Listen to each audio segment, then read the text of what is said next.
പ്രിയപ്പെട്ട സുഹൃത്തുക്കളെ, നമുക്കിന്ന് ഋഗ്വേദത്തിലെ സംവാദ സൂക്തം അഥവാ ഐകമത്യ സൂക്തം എന്ത് സന്ദേശമാണ് നമുക്ക് തരുന്നത് എന്ന് നോക്കാം. ഋഗ്വേദം ചെന്ന് അവസാനിക്കുന്നത് ഈ 4 മന്ത്രങ്ങളിലാണ്. ഋഗ്വേദത്തിൽ 10552 മന്ത്രങ്ങളുണ്ട്. അതിൽ അവസാനത്തെ 4 മന്ത്രങ്ങളാണ് സംവാദ സൂക്തം അഥവാ ഐകമത്യ സൂക്തം എന്ന് പറയുന്നത്. സംവാദം എന്ന് പറയുന്നതിന് കാരണം ഋഗ്വേദം നമ്മളോട് സംവദിക്കുന്നു. നിരവധി വിഷയങ്ങൾ പ്രതിപാദിച്ചുകൊണ്ട് ഒടുവിൽ വേദം നമുക്ക് തരുന്ന സന്ദേശമാണ് ഈ സംവാദ സൂക്തത്തിൽ ഉള്ളത്. നമ്മളെല്ലാവരും ഈ ഭൂമിയിൽ സൗഹാർദ്ദപൂർണമായി സഹവർത്തിക്കണം എന്നുള്ള മഹത്തായ സന്ദേശമാണ് ഋഗ്വേദം നമുക്ക് തരുന്നത്. അപ്പോൾ അത് ഉൾക്കൊള്ളുന്ന ആ സന്ദേശം ഉൾക്കൊള്ളുന്ന ഈ 4 മന്ത്രങ്ങൾ എന്താണ് പറയുന്നത് എന്ന് നമുക്ക് നോക്കാം. ഇതിൽ ആദ്യത്തെ മന്ത്രം ഇതാണ്: ഓം സംസമിദ്യുവസേ വൃഷന്നഗ്നേ വിശ്വാന്യര്യ ആ ഇളസ്പദേ സമിധ്യസേ സനോവസൂന്യാഭര എന്നാണ്. സംസമിദ് യുവസേ വൃഷൻ അഗ്നേ, ഹേ അഗ്നേ എന്ന് സംബോധനയാണ്. അല്ലയോ അഗ്നി. വേദം തുടങ്ങുന്നതും അഗ്നിയെ സംബോധന ചെയ്തുകൊണ്ടാണ്, അഗ്നിയെ സ്തുതിച്ചുകൊണ്ടാണ്. അഗ്നിമീളേ പുരോഹിതം യജ്ഞസ്യ ദേവം ഋത്വിജം ഹോതാരം രത്നധാതമം എന്നാണ് ഋഗ്വേദത്തിലെ ആദ്യത്തെ മന്ത്രം. അപ്പൊ അഗ്നി, കാരണം അഗ്നിയാണ് എല്ലാ ഊർജവും തരുന്നത്. ഊർജത്തിന്റെ പ്രതീകമായിട്ടാണ് അഗ്നിയെ പറയുന്നത്. അപ്പോൾ ഊർജമില്ലെങ്കിൽ യാതൊന്നും നടക്കില്ല. എല്ലാം അറിയാമല്ലോ, ശാസ്ത്രവും അതിനെ അംഗീകരിക്കുന്നതാണ്, ആധുനിക ശാസ്ത്രവും. അപ്പോൾ ആ ഊർജത്തിന്റെ ദാതാവായി അതിന്റെ പ്രതീകമായിട്ടാണ് അഗ്നിയെ കാണുന്നത്. അപ്പോൾ അതുകൊണ്ട് അഗ്നിയെ ആഹ്വാനം ചെയ്തുകൊണ്ട് തുടങ്ങുന്നു. അപ്പോൾ അവസാന ഭാഗത്തും അത് തന്നെയാണ്: ഹേ അഗ്നേ, അല്ലയോ അഗ്നി, അങ്ങ് എങ്ങനെയുള്ളവനാണ്? വൃഷൻ, വൃഷൻ എന്ന് പറഞ്ഞാൽ വർഷിക്കുന്നവനാണ് അങ്ങ്. എല്ലാ ഊർജത്തെയും ഭൂമിയിൽ വർഷിക്കുന്നവനാണ്. സമസ്ത ചരാചരങ്ങൾക്കും പ്രവർത്തിക്കുന്നതിനുള്ളതായ ഊർജം അങ്ങ് നൽകുന്നു. അപ്പോൾ അങ്ങ് വൃഷനാണ്, അങ്ങ് അര്യഹ, അര്യനാണ്. അര്യൻ എന്നുള്ളത് ആര്യൻ എന്ന് തന്നെ അർത്ഥം.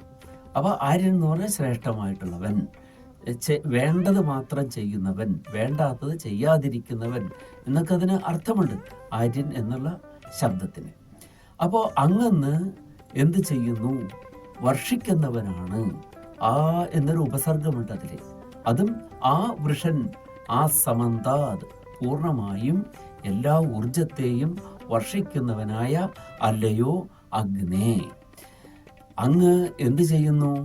അങ്ങ് വിശ്വാനി, എല്ലാ, വിശ്വം എന്നുള്ളതിന് എല്ലാം എന്നാണ് അർത്ഥം, ലോകം എന്നല്ല. പലപ്പോഴും നമ്മൾ വിശ്വം എന്നുള്ളതിന് ലോകം എന്ന അർത്ഥമാണ് എടുക്കാറ്. ലോകം എന്നല്ല, സമസ്തം, എല്ലാം എന്നാണ് അർത്ഥം.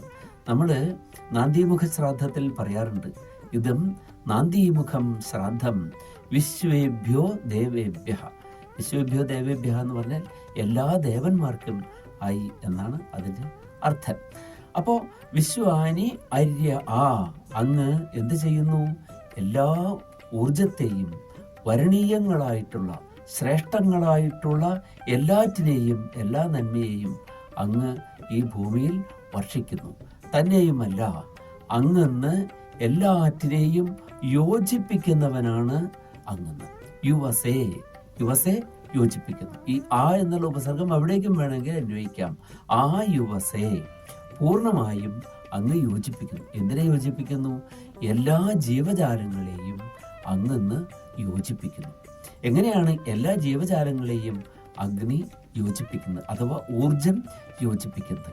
നമ്മൾ സാധാരണ ഒരേ വർഗത്തിൽ പെട്ടത് എന്ന അർത്ഥത്തിൽ നമ്മൾ പ്രയോഗിക്കുന്ന ചില പദങ്ങളുണ്ട്. അതൊന്ന് ശ്രദ്ധിച്ചാൽ മതി. എന്താണത്?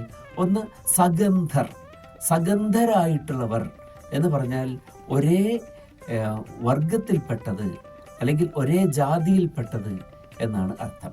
ഇപ്പം ജാതി എന്ന് പറയുമ്പോൾ എന്താണ്? മനുഷ്യജാതി, മൃഗജാതി, അതിൽ തന്നെ ഗോക്കള്, ഗജങ്ങൾ, ഇങ്ങനെയൊക്കെ ഉണ്ടല്ലോ. അപ്പോൾ ഈ ഓരോ ജാതിക്കും എന്താണ്? അവയ്ക്ക് അവയുടെ ഗന്ധം കൊണ്ട് നമ്മൾ ഒരു ജാതി എന്ന് പറയും. അപ്പോൾ മനുഷ്യൻ്റെ ഗന്ധം ഉള്ളവരൊക്കെ മനുഷ്യരാണ്, അവരാണ് സഗന്ധർ. അപ്പോൾ ആനയുടെ ഗന്ധം നമ്മൾ പറയാറുണ്ട്, ഇവിടെ ആനയുടെ ഗന്ധമുണ്ട്. വാസ്തവത്തിൽ ഓരോ ആനയ്ക്കും ഓരോ ഗന്ധമാണത്രേ. ഓരോ വിധത്തിൽപ്പെട്ട ആനകൾ ഉണ്ട്. പാലകാപ്യം ഒക്കെ അതിൽ പറയുന്നുണ്ട്.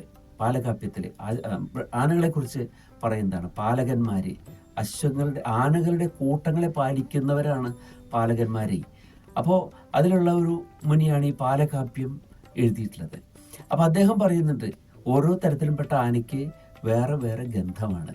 പക്ഷേ ഇതൊക്കെ ആണെങ്കിലും ആനകളുടെ ഗന്ധത്തിന് ഒരു സമാനതയുണ്ട്. അതാണ് നമ്മൾ ആനയുടെ ഗന്ധമുണ്ട് എന്ന് പറയുന്നത്. ഇന്ന ആന എന്ന് നമുക്ക് മനസ്സിലാവുന്നില്ലെങ്കിലും പല വിധത്തിലുള്ള തരത്തിലുള്ള കൂട്ടത്തിൽപ്പെട്ട ആനകളുണ്ടെങ്കിലും എന്താണ്? അവയ്ക്ക് ഒരു സമാന ഗന്ധമുണ്ട്. അതുപോലെയാണ് മനുഷ്യരും. മനുഷ്യഗന്ധമുള്ളവരൊക്കെ മനുഷ്യരാണ്. അതുപോലെ തന്നെയാണ് നമ്മൾ പക്ഷികൾ. ഒരേ തൂവൽ പക്ഷികൾ നമ്മൾ പറയാറുണ്ട്. ഒരേപോലത്തെ തൂവലുള്ളതൊക്കെ ഒരേ വർഗത്തിൽപ്പെട്ട പക്ഷികൾ എന്ന് പറയുന്നത് പോലെ അതിൻ്റെ തന്നെ വിശാലമായ ഒരർത്ഥമാണ് എല്ലാവരിലും അഗ്നി വൈശ്വാനര രൂപത്തിൽ വർത്തിക്കുന്നു. ഓരോ ജീവിയിലുമുള്ള അഗ്നിയാണ് നമ്മൾ എന്ത് പറയുന്നത്? വൈശ്വാനര അഗ്നി. വിശ്വ നരന്മാരിലുമുള്ള അഗ്നി. അവിടെ നരൻ എന്ന് പറയുമ്പോൾ മനുഷ്യൻ എന്ന് മാത്രമുള്ള അർത്ഥമല്ല. എല്ലാ ജീവജാലങ്ങളിലും എല്ലാ വ്യക്തികളിലും ഉള്ളതായ ആ ഊർജം. വ്യക്തി എന്ന് പറഞ്ഞാൽ എന്താണ്? വ്യഞ്ചിപ്പിക്കുന്നത്. എന്തിനാണ് വ്യഞ്ചിപ്പിക്കുന്നത്? ഈശ്വരന്റെ സ്വരൂപത്തെ അഥവാ ചൈതന്യത്തെ വ്യഞ്ചിപ്പിക്കുന്നത്. ഒരു ജീവി നടക്കുകയോ ഇളകുകയോ ഒക്കെ ചെയ്യുമ്പോൾ നമ്മൾ എന്ത് പറയും? അതിന് ജീവനുണ്ട്. അതിൻ്റെ ചൈതന്യമാണ് അത് അഭിവ്യഞ്ജിപ്പിക്കുന്നത്, പ്രകാശിപ്പിക്കുന്നത്. അപ്പോൾ അത് വ്യക്തിയാകുന്നു. ഓരോ ജീവിയും, അത് മനുഷ്യനായിക്കൊള്ളട്ടെ, മൃഗമായിക്കൊള്ളട്ടെ, പക്ഷിയായിക്കൊള്ളട്ടെ, അല്ലെങ്കിൽ വേറെ പുൽച്ചെടികളായിക്കോട്ടെ, പുല്ലായിക്കോട്ടെ, വൃക്ഷങ്ങളായിക്കൊള്ളട്ടെ, അതിലെ ചൈതന്യം വ്യഞ്ചിപ്പിക്കുക, വ്യക്തമാക്കുക. അതുകൊണ്ടാണ് നമ്മൾ വ്യക്തി എന്ന് പറയുന്നത്. ഒരു ബീജം മുളയ്ക്കുന്നു, അത് വളരുന്നു, അത് വളർന്നു വന്ന് പൂക്കുകയും കായ്ക്കുകയും ചെയ്യുന്നു. ആ ബീജത്തിന് ഏത് മാതൃവൃക്ഷം ആയിരുന്നുവോ ആ മാതൃവൃക്ഷത്തിൻ്റെ അതേ സ്വഭാവമുള്ള കുഞ്ഞുങ്ങൾ അതിന് ഉണ്ടാവുകയും ചെയ്യും, തൈകൾ അതിന് ഉണ്ടാവുകയും ചെയ്യുന്നു. അപ്പോൾ അതിലൊക്കെ എന്തുണ്ട്? ഈ ഓരോ പ്രക്രിയയിലും അതിലെ ചൈതന്യത്തെ വ്യക്തമാക്കുന്നുണ്ട്. അതുകൊണ്ട് അതൊക്കെ വ്യക്തിയാണ്. അപ്പോൾ ഈ ഊർജമുള്ള എല്ലാം വ്യക്തികളാണ്. അപ്പോൾ എന്താണ് ആ ഊർജം? ഏത് രൂപത്തിലാണ്? വൈശ്വാനരാഗ്നിയുടെ രൂപത്തിൽ എല്ലാ ജീവജാലങ്ങളിലും വർത്തിക്കുന്നു. അല്ലയോ അഗ്നേ അവിടുന്ന്. ആ ഊർജം പോയി കഴിഞ്ഞാൽ നമ്മൾ പിന്നെ അതിനെ അതായിട്ട് ആ ജീവിയായിട്ട് കൂട്ടില്ല. അങ്ങനെയല്ലേ? ഒരു മനുഷ്യരിലെ ഊർജം പൂർണ്ണമായും പോയി കഴിഞ്ഞു, പിന്നെ നമ്മളെന്താണ്? ശരീരം തണുത്തു പോയി. നമ്മളെന്താണ് പറയുക? അതൊരു ബോഡി എന്നേ നമ്മൾ പറയാറുള്ളൂ. ഗാത്രം മാത്രമായിട്ട് നമ്മളതിനെ പറയാറുള്ളൂ.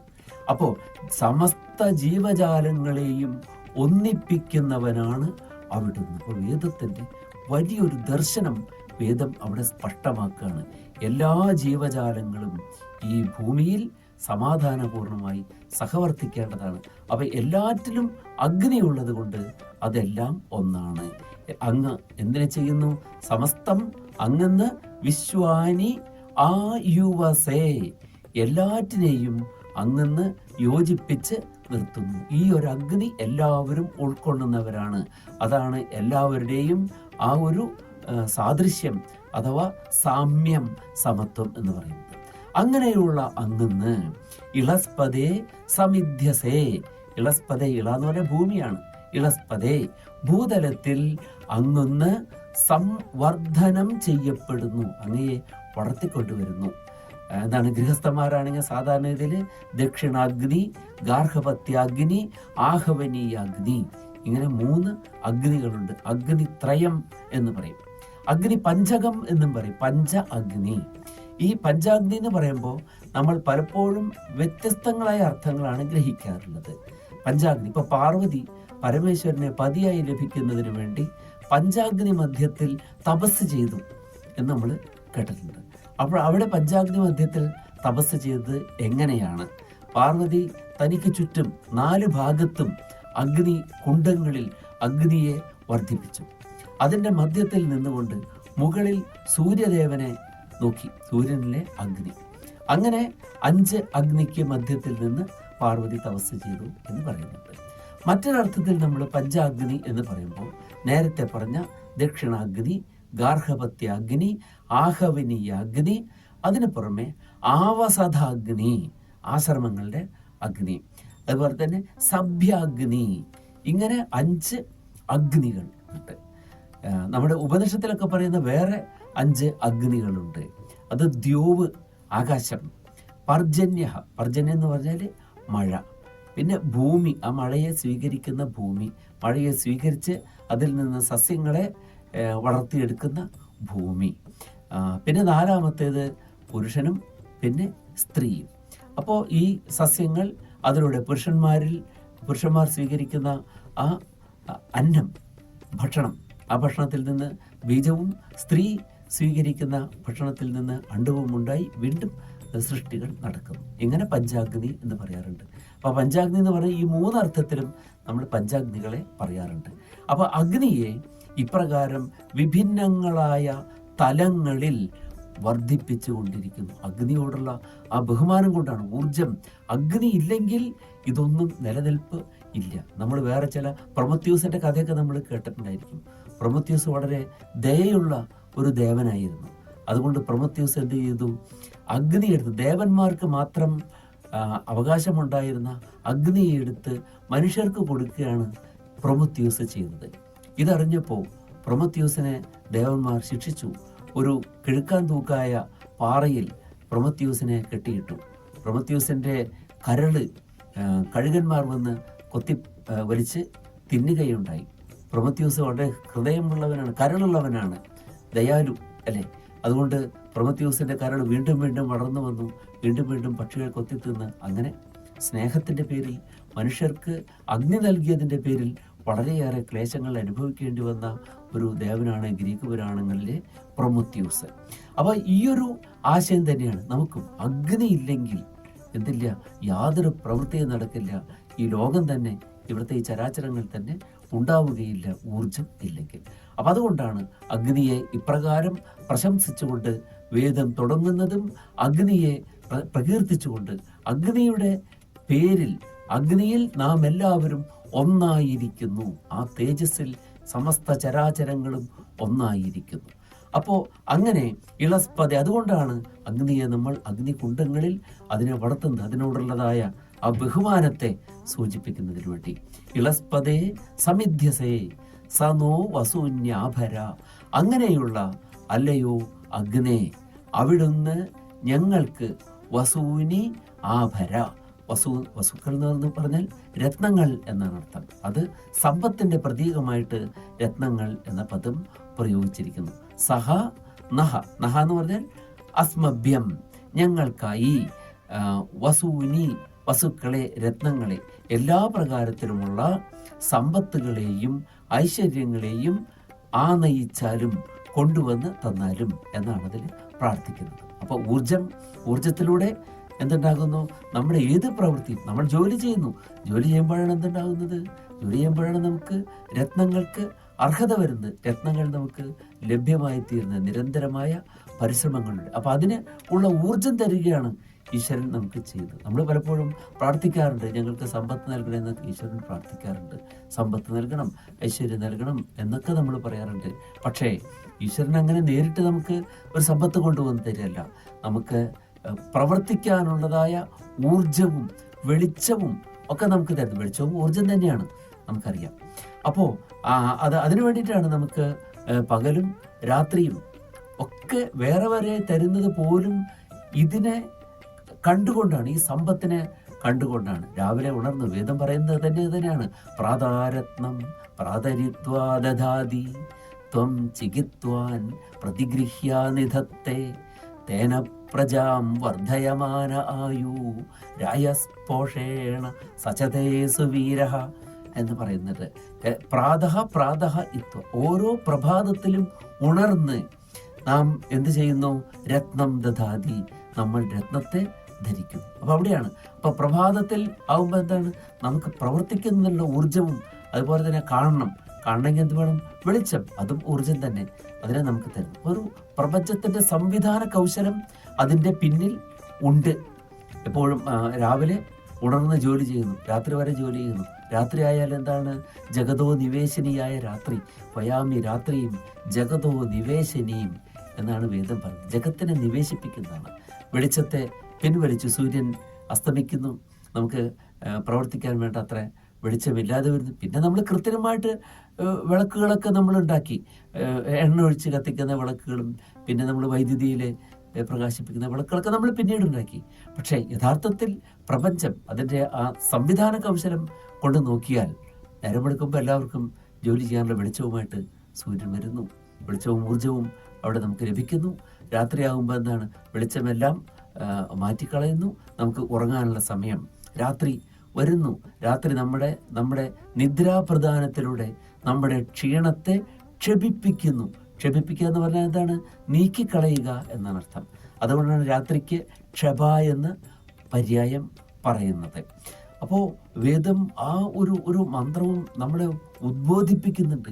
ഹൊയാമ്യ അഗ്നിം പ്രഥമം സ്വസ്തയേ, ഹൊയാമി മിത്രാവരുണ വിഹാവസേ, ഹൊയാമി രാത്രിം ജഗതോ നിവേശനീം, ഹൊയാമി ദേവം സവിതാരമോദയേ എന്നാണ്.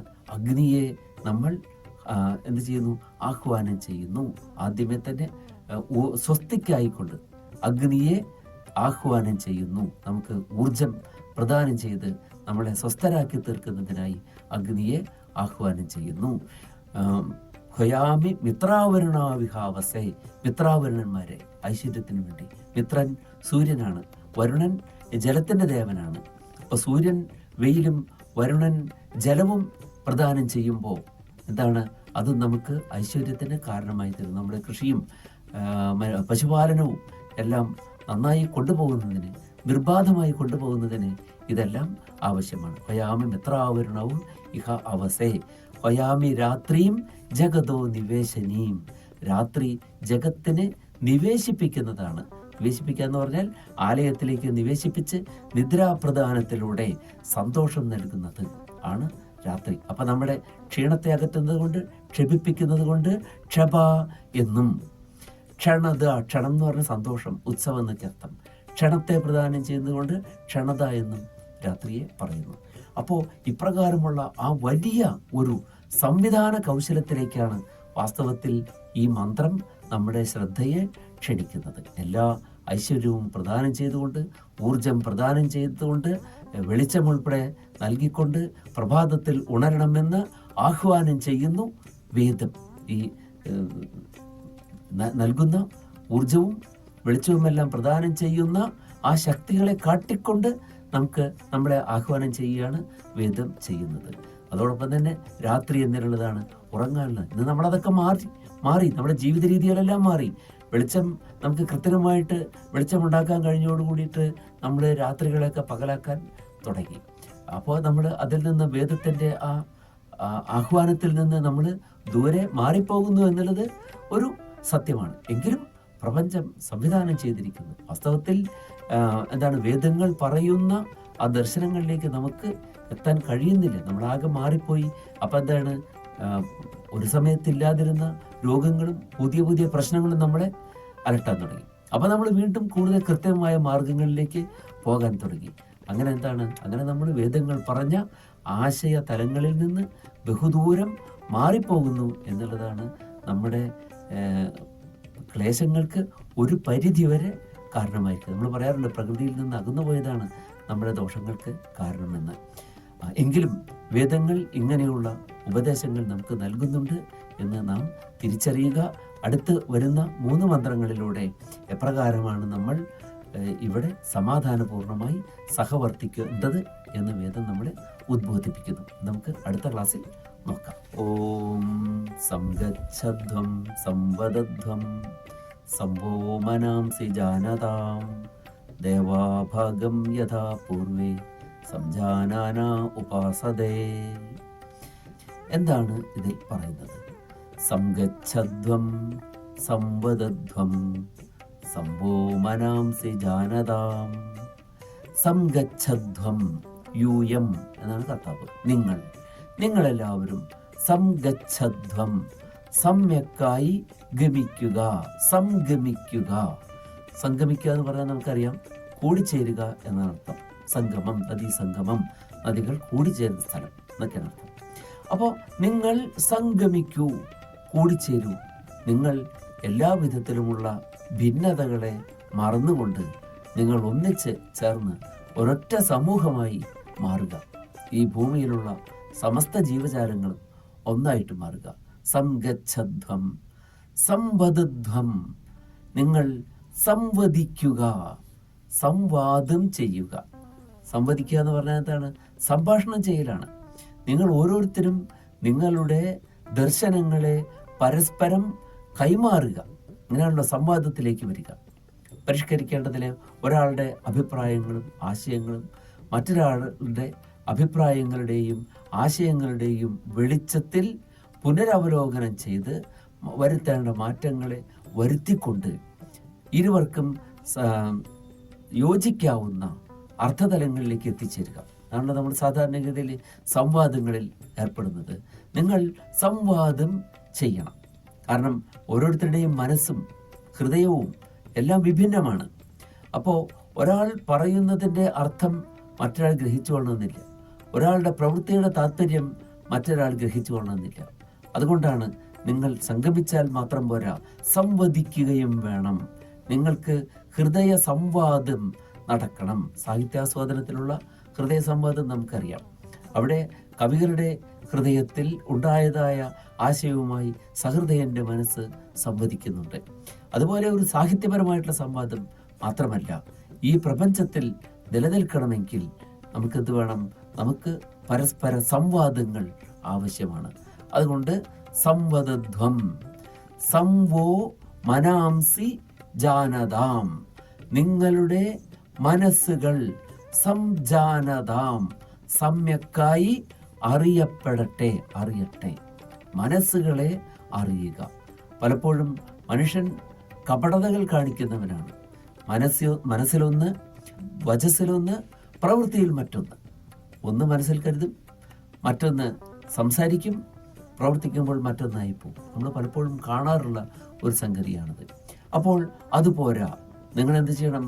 നിങ്ങൾ സംവോ മനാംസി ജാനതാം, വഹ മനാംസി സംജാനതാം, നിങ്ങൾ എല്ലാവരുടെയും മനസ്സുകൾ സമ്യക്കായി അറിയട്ടെ. അപ്പോൾ ഒന്ന് മനസ്സിൽ വെച്ചിട്ട് മറ്റൊന്ന് പറയുന്ന ആളെ വാസ്തവത്തിൽ നമുക്ക് അറിയാൻ കഴിയുന്നില്ല. അങ്ങനെ ആയാൽ പോരാ. നാമും അങ്ങനെ ചെയ്താൽ കാര്യമില്ലല്ലോ. ഒരാളോട് പറയുക, അതിൽ നിന്ന് വിഭിന്നമായ കാര്യം നമ്മൾ മനസ്സിൽ സൂക്ഷിക്കുകയും അതൊന്നും പറ്റാത്ത വിധത്തിൽ എന്ത് ചെയ്യുക? പ്രവർത്തിക്കുകയും ചെയ്താൽ ഒന്ന് സമൂഹത്തിൻ്റെ നിലനിൽപ്പ് സാധ്യമാവുകയില്ല. അവിടെ ധർമ്മം വിജയിക്കുകയില്ല. ധർമ്മം എന്താണ്? ധർമ്മം ധാരണോപാധികളാണ്. ഒരു സമൂഹം എങ്ങനെ നിലനിൽക്കണം, ആ നിലനിൽക്കുന്നതിന് ആവശ്യകമായിട്ടുള്ള എല്ലാ ഉപാധികളും സ്വീകരിക്കാൻ, കൈവിടാതിരിക്കാൻ എല്ലാവരും ബാധ്യസ്ഥരാണ്. അപ്പം അതുകൊണ്ട് എന്ത് ചെയ്യണം? മനസ്സുകൾ അറിയാൻ കഴിയണം.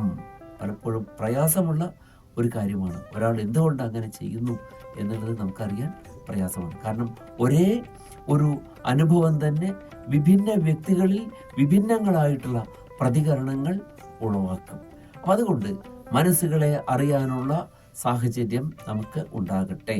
സംവോ മനാംസി ജാനതാം, ദേവാഭാഗം യഥാ പൂർവേ സംജാനന ഉപാസതേ, ദേവാഹ യഥാ പൂർവേ ദേവാഹ, എപ്രകാരമാണോ പൂർവേ ദേവാഹ, പൂർവികന്മാരായ ദേവന്മാർ, ഭാഗം സംജാനാനാഹ ഉപാസതേ. ഇത് യജ്ഞവുമായിട്ട് ബന്ധപ്പെട്ട് പറയുന്നതാണ്. യജ്ഞം എന്ന് പറയുമ്പോൾ നമ്മൾ നേരത്തെ കണ്ടു. യജ്ഞം എന്ന് പറഞ്ഞാൽ എന്താണ്? ഓരോരുത്തരും അവരവരുടെ യജ്ഞങ്ങൾ ഈ ലോകമാകുന്ന ഈ അഗ്നികുണ്ഡത്തിൽ സമർപ്പിക്കുകയാണ്. അതവരുടെ ജീവിതം എന്ന് പറയുന്നത്. അപ്പോൾ ഓരോരുത്തരും അവനവൻ്റെ യജ്ഞം അനുഷ്ഠിക്കുന്നു. ഒരു ഒരു പുരോഹിതൻ തൻ്റെ പ്രവൃത്തി അധ്യാപനങ്ങൾ നിർവഹിക്കുമ്പോൾ അദ്ദേഹത്തിൻ്റെ യജ്ഞത്തെ അദ്ദേഹം ഈ വിശ്വമാകുന്ന അഗ്നികുണ്ഡത്തിൽ സമർപ്പിക്കുകയാണ് ചെയ്യുന്നത്. ഒരു ഭടൻ തൻ്റെ പ്രാണനെ പോലും അവഗണിച്ചുകൊണ്ട് രാജ്യരക്ഷയ്ക്ക് വേണ്ടി നിൽക്കുമ്പോൾ, ഒരുപക്ഷെ പ്രാണൻ തന്നെ അപകടപ്പെട്ടേക്കാം എന്നുള്ള സാഹചര്യത്തിൽ നിൽക്കുമ്പോൾ അദ്ദേഹം ചെയ്യുന്നത് അദ്ദേഹത്തിൻ്റെ ജീവിതം കൊണ്ടുള്ളതായ യജ്ഞത്തെ രാജ്യത്തിൻ്റെ ഉത്തമ താല്പര്യങ്ങളാകുന്ന അഗ്നിയിൽ ഹോമിക്കുകയാണ് ചെയ്യുന്നത്. അങ്ങനെയാണ് ഓരോരുത്തരും അവനവൻ്റെ യജ്ഞങ്ങൾ പൂർത്തീകരിക്കുന്നത്. അങ്ങനെ യജ്ഞങ്ങളുടെ അനുഷ്ഠാനങ്ങളിലൂടെ ഈ രണ്ടാമത്തെ മന്ത്രവുമായിട്ട് വളരെ ബന്ധപ്പെട്ട് നിൽക്കുന്ന ഒരു മന്ത്രമാണ് ഈ മൂന്നാമത്തെ. ഓരോരുത്തരും അവനവൻ്റെ യജ്ഞങ്ങൾ അനുഷ്ഠിക്കുമ്പോൾ എന്തുണ്ടാകുന്നു? തത്ഫലമായിട്ടുള്ള ഐശ്വര്യ സംപ്രാപ്തി ഉണ്ടാകുന്നു. യജ്ഞങ്ങൾ അനുഷ്ഠിക്കുമ്പോൾ എന്താണ് ഉണ്ടാകുന്നത്? ഐശ്വര്യമുണ്ടാകുന്നു. യജ്ഞാദ്ഭവതി പർജന്യ. യജ്ഞത്തിൽ നിന്നുണ്ടാകുന്നു പർജന്യം ഉണ്ടാകുന്നു. പർജന്യൻ, മഴ. പർജന്യാത് അന്നസംഭവ. പർജന്യത്തിൽ നിന്നാണ് അന്നമുണ്ടാകുന്നത്. അപ്പം യജ്ഞം അനുഷ്ഠിക്കുക എന്ന് പറയുന്നതിൻ്റെ അർത്ഥം യഥാർത്ഥത്തിൽ നോക്കിയാൽ അന്നം ഉത്പാദിപ്പിക്കുന്നതിന് വേണ്ട പ്രവൃത്തികൾ ചെയ്യുക എന്നാണ് അർത്ഥം. പഴയ സങ്കല്പം വെച്ച് നോക്കിയാൽ നമ്മുടെ എല്ലാവരുടെയും പ്രവൃത്തികൾ അന്നം ഉളവാക്കുന്നതിന് വേണ്ടി ഉള്ളതാണ്. അന്നം ഉളവാക്കുന്നതിന് വേണ്ടിയിട്ടാണ് ഉണ്ടാകുന്നത്. അപ്പോൾ അതിൽ നിന്നാണ് ചാതുർവർണ്ണ്യം തന്നെ അതിൽ അധിഷ്ഠിതമാണ്. ശരിക്കും സൂക്ഷ്മമായി പരിശോധിച്ചാൽ നമുക്കത് മനസ്സിലാക്കാൻ പറ്റും. കാരണം എന്താണ്? ഓരോരുത്തരും ബ്രാഹ്മണൻ എന്തിനു വേണ്ടിയാണ് യജ്ഞകർമ്മങ്ങൾ അനുഷ്ഠിക്കുന്നത്?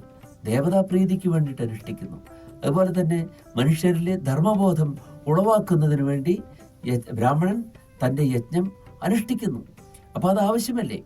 എല്ലായ്പ്പോഴും എല്ലാവരും കൃഷി ചെയ്യുക മാത്രം പോരാ. കൃഷി ചെയ്യുക മാത്രം ആയാൽ പോരാ. എന്തും കൂടെ ആവേണ്ടത് കൃഷി ചെയ്യണമെങ്കിൽ തന്നെ ധാർമ്മികമായ രീതിയിൽ, ശരിയായ രീതിയിൽ അതിനെ കൃഷി ചെയ്യണമെങ്കിൽ ധർമ്മബോധവും ആവശ്യമാണ്. അപ്പോൾ അവിടെ അധ്യാപനം അവിടെ ആവശ്യമാണ്. എങ്ങനെയാണ് കൃഷി ചെയ്യേണ്ടത്, അതിൻ്റെ ധാർമ്മികത എന്താണ്, അത് പഠിപ്പിച്ചു കൊടുക്കാനായിട്ട് ആര് വേണം? ബ്രാഹ്മണൻ അതിന് ആവശ്യമാണ്. ക്ഷത്രിയനാണെങ്കിലോ ക്ഷത്രിയനും അല്ലേ, നമ്മുടെ കൃഷിഭൂമി ആയിക്കൊള്ളട്ടെ, നമ്മുടെ രാജ്യമായിക്കൊള്ളട്ടെ, നമ്മുടെ വസ്തുവകകളായിക്കൊള്ളട്ടെ, എല്ലാം സുസംരക്ഷിതരായിരിക്കണം, സംരക്ഷിതങ്ങളായിരിക്കണം. അപ്പം അതിന് വേണ്ടതായ യജ്ഞത്തിലാണ് ക്ഷത്രിയൻ ഏർപ്പെട്ടിരിക്കുന്നത്. അതുപോലെ തന്നെയാണ് വൈശ്യൻ. പിന്നെ പ്രത്യേകിച്ച് പറയേണ്ട ആവശ്യമില്ല, കൃഷിയും കച്ചവടവും ഒക്കെയാണ് ചെയ്യുന്നത്. അപ്പോൾ അതിനു വേണ്ടതായ എല്ലാ സാമഗ്രികളും എത്തിച്ചു കൊടുക്കുകയും വേണ്ട മാനുഷികമായ സഹായം ചെയ്തു കൊടുക്കുകയും ചെയ്യുന്നവനായ ശൂദ്രനും. അപ്പോൾ ഇവിടെയെല്ലാം എന്താണ് നടക്കുന്നത്? യഥാർത്ഥത്തിൽ അടിസ്ഥാനപരമായിട്ട് നമ്മൾ നോക്കിയാൽ ഇതെല്ലാം എന്താണ്? ഒരു രാജ്യത്തിന് അഥവാ ഈ ഭൂമിക്ക് തന്നെ നിലനിൽക്കുന്നതിന് വേണ്ടതായ അന്നം ഉത്പാദിപ്പിക്കുന്നതിനുള്ള വിവിധ പ്രക്രിയകളാണ് ഇവിടെ എല്ലാ മനുഷ്യരും അനുഷ്ഠിക്കുന്നത്. എന്നിട്ട് ഇവിടെയാണ് വളരെ വിശാലമായ ഒരു സോഷ്യലിസ്റ്റ് ആശയം തന്നെ യഥാർത്ഥത്തിൽ വേദം നമുക്ക് തരികയാണ്. എന്താണ്? എല്ലാവരും യജ്ഞമനുഷ്ഠിക്കുമ്പോൾ, അപ്പം അത് കാപട്യമില്ലാതെ എല്ലാവരും ഒരേപോലെ അവനവൻ്റെ യജ്ഞം അനുഷ്ഠിക്കുമ്പോൾ എന്തുണ്ടാകും? തനിക്കും മറ്റുള്ളവർക്കും വേണ്ടി അനുഭവിക്കുന്നതിനുള്ളതായ ഭൗതിക സാഹചര്യങ്ങൾ വന്നു ചേരും. അപ്പോൾ അങ്ങനെ വന്നു ചേർന്നാൽ ഇനിയാണ് അതിന് വലിയ ഒരു ഉയർന്ന ഒരു ആശയം ഇതിൽ വരുന്നത്. എന്താണ് ഇവിടെ വേദങ്ങൾ വിഭാവനം ചെയ്യുന്നത്? എല്ലാവരും സമന്മാരായ ആളുകളായിട്ടാണ്. വിഭിന്ന ജോലികൾ ചെയ്യുന്നവരും എന്താണ്? വിഭിന്നമായ ജോലി വിഭിന്നമാണെങ്കിലും എല്ലാം ചെയ്യുന്നത് ഒരേ യജ്ഞമാണ്. അതെങ്ങനെയാണ്? ഒരു യജ്ഞത്തിൽ ഋഗ്വേദത്തിന്റെ പുരോഹിതനായ അധ്വർയു തൻ്റെ കർമ്മം അനുഷ്ഠിക്കുന്നു. ആ അധ്വർയു കർമ്മം അനുഷ്ഠിക്കുന്നതിന് അനുസരിച്ച് തന്നെയാണ് ഹോതാവ്, യജുർവേദത്തിൻ്റെതായിട്ടുള്ള അധ്വർയു എന്നാണ് പറയുക. യജുർവേദത്തിന്റെ അധ്വർയു ആ കർമ്മം അനുഷ്ഠിക്കുന്നത് അതിനനുസൃതമായിട്ട്. അപ്പോൾ അത് രണ്ടും തമ്മിൽ യോജിപ്പ് വന്നു. സാമവേദത്തിന്റെ ഉദ്ഗാതാവ് ഗാനം ചെയ്യുന്നതും ഇതിൻ്റെ അനുഭൂതി വിശേഷങ്ങളാണ്.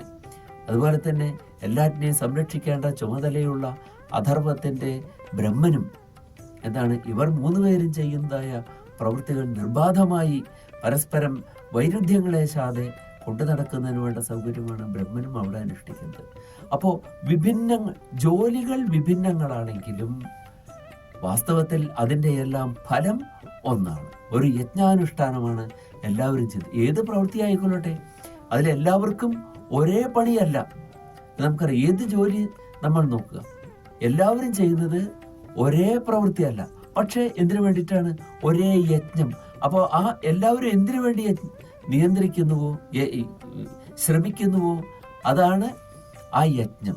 അല്ലേ? ഇപ്പൊ സിനിമ ഉണ്ടാക്കാറുണ്ട്. സിനിമ ഉണ്ടാക്കുമ്പോൾ ആ സിനിമയാണ് അതിൻ്റെ യജ്ഞം. അതിലെല്ലാവരും ഒരേ റോളല്ല.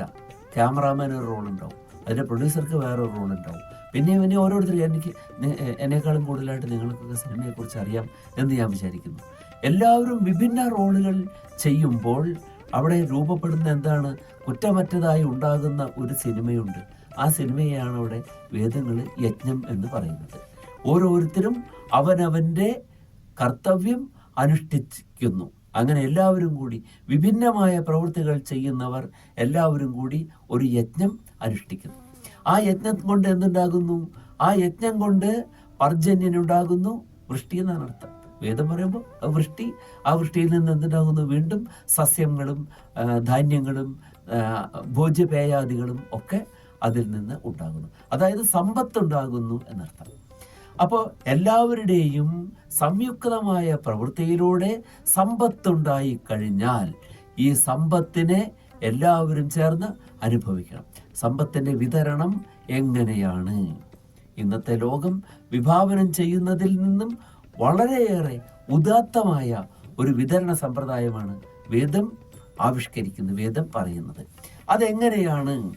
ദേവാഭാഗം യഥാ പൂർവേ സംജാനാന ഉപാസതേ. ദേവാഹ, ഏത് ദേവന്മാര്? പൂർവേ ദേവാഹ, പൂർവികന്മാരായ ദേവന്മാർ. പല പല ദേവന്മാർക്ക് വേണ്ടി നമ്മൾ യജ്ഞത്തിൽ ഹവിസ്സുകൾ അർപ്പിക്കുന്നുണ്ട്. അതിനെയും വേദം വളരെ ഉയർന്ന ഉദാത്തമായ ഒരു കാഴ്ചപ്പാടിലാണ് കാണുന്നത്. വേദം അതിന് പറയുന്നത്, നിങ്ങൾ പല പല ദേവന്മാർക്ക് വേണ്ടി പല പല പാത്രങ്ങളിലായി സോമം സമർപ്പിക്കുന്നു. ഒരു വേദം പറയാണ്, ഈ വിഭിന്നങ്ങളായ പാത്രങ്ങളിലുള്ള സോമം യഥാർത്ഥത്തിൽ ഒന്ന് തന്നെയാണ്. വേറെ വേറെ പാത്രങ്ങളിൽ വെച്ചിട്ടുണ്ട്, വേറെ വേറെ ദേവന്മാരെ സങ്കല്പിച്ചിട്ടുണ്ട് എന്ന് മാത്രമേ ഉള്ളൂ. അപ്പോൾ വിഭിന്നരായ ദേവന്മാർക്ക് വേണ്ടി സങ്കല്പം ചെയ്ത് വിഭിന്നങ്ങളായ പാത്രങ്ങളിൽ സൂക്ഷിച്ചിട്ടുള്ള സോമം ഒന്നായിരിക്കുന്നത് പോലെ ആ സോമത്തെ സ്വീകരിക്കുന്നവരും ഒന്നാണ്. ദേവന്മാരുടെ ഏകത്വത്തെ അവിടെ പറയുന്നു. അപ്പോൾ വിഭിന്ന രൂപത്തിൽ നമ്മൾ കാണുന്നുണ്ട്, ആരാധിക്കുന്നുണ്ട്. ഇതൊക്കെ ശരി തന്നെയാണ്.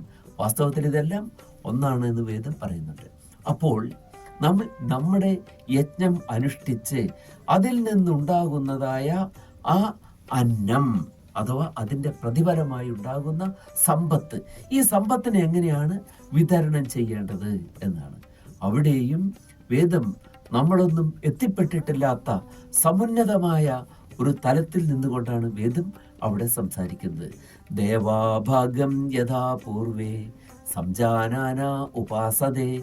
എപ്രകാരമാണോ ദേവന്മാർ തങ്ങൾക്കായി കൽപ്പിക്കപ്പെട്ടിട്ടുള്ള സങ്കല്പിക്കപ്പെട്ടിട്ടുള്ള യജ്ഞം മാത്രം സ്വീകരിക്കുന്നത്, ഹവിസ്സുകളെ മാത്രം സ്വീകരിക്കുന്നത്, മറ്റൊരു ദേവനുള്ള ഹവിസ് സ്വീകരിക്കാതെ തനിക്ക് അർഹതപ്പെട്ടത് മാത്രം സ്വീകരിക്കുന്നത്, അതുപോലെ നമ്മളും നമുക്ക് അർഹതപ്പെട്ട സമ്പത്തിൻ്റെ അംശത്തെ മാത്രം സ്വീകരിക്കുമാറാകട്ടെ എന്നാണ് വേദം ഇവിടെ പറയുന്നത്.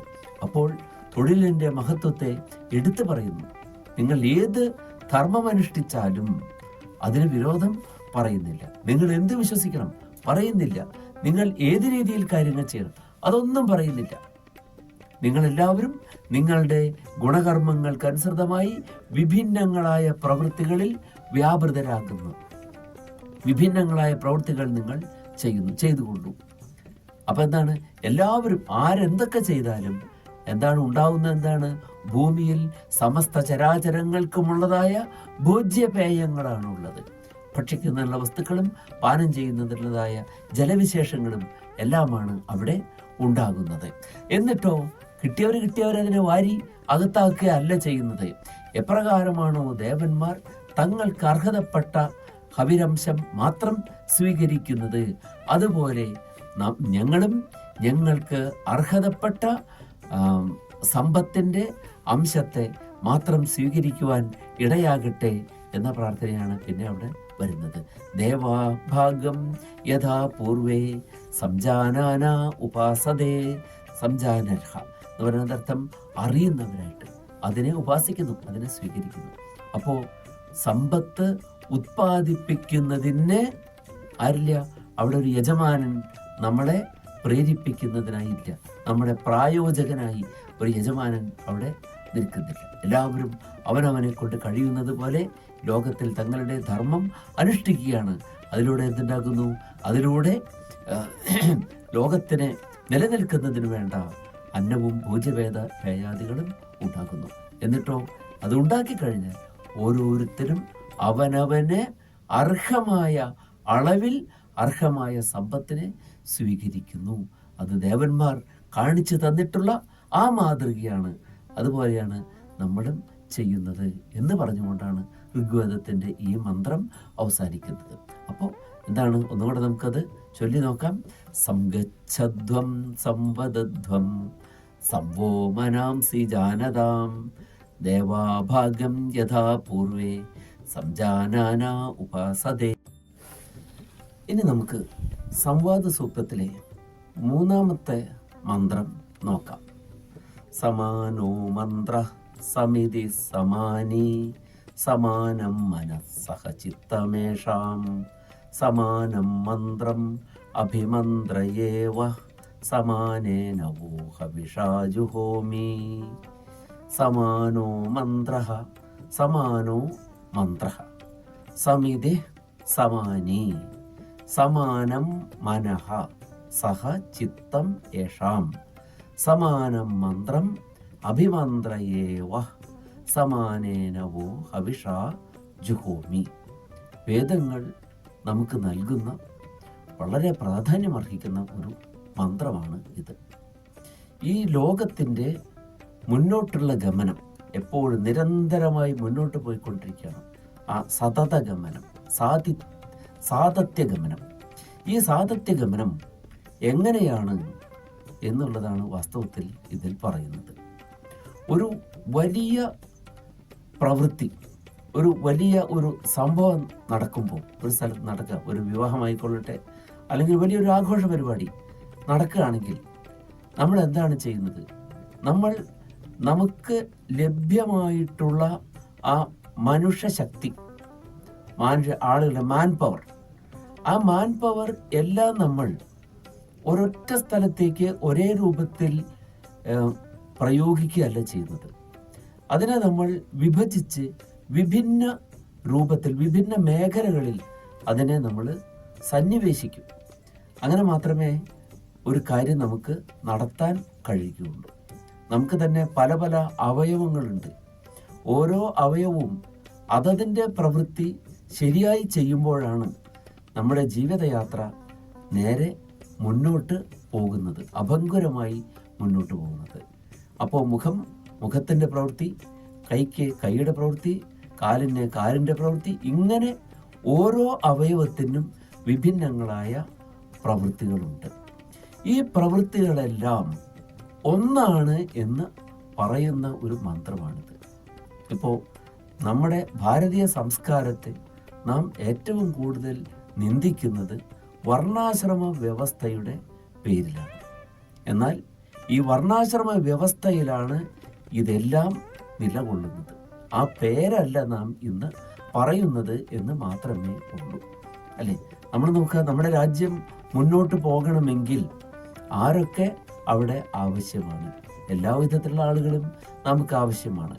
നമുക്ക് വേണ്ട കാര്യങ്ങൾ പറഞ്ഞു തരുന്ന, സാരോപദേശങ്ങൾ നമുക്ക് പറഞ്ഞു തരുന്ന, നമ്മളെ വിദ്യാഭ്യാസം ചെയ്യിക്കുന്ന ആളുകൾ നമുക്ക് ആവശ്യമാണ്. രാജ്യരക്ഷ ചെയ്യുന്ന ആളുകൾ ആവശ്യമാണ്.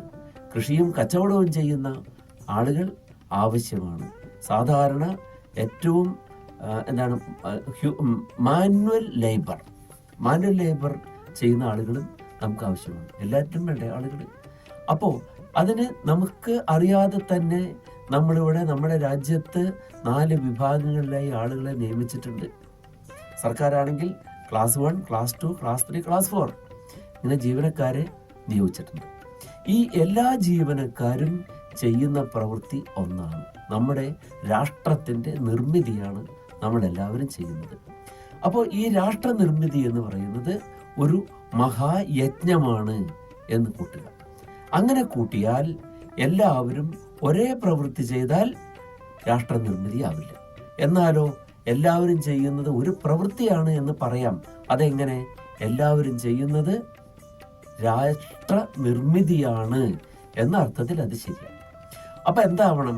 അതിന് നിങ്ങൾ ചെയ്യുന്നത് വിഭിന്നങ്ങളായ പ്രവൃത്തി മണ്ഡലങ്ങളിൽ വ്യാപരിക്കുന്നവരായ നിങ്ങൾ എല്ലാവരും ചെയ്യുന്നത് ഒന്നാകണം എന്നാണ് ഈ മന്ത്രം പറയുന്നത്. സമാനോ മന്ത്രഃ, നിങ്ങൾ എല്ലാവരും ചെയ്യുന്നത് സമാനങ്ങളായ മന്ത്രണങ്ങൾ ആയിരിക്കട്ടെ. എന്താണ് നിങ്ങൾ ചെയ്യുന്ന സമാനമായ മന്ത്രണം? എന്താണ് ആ മന്ത്രണം?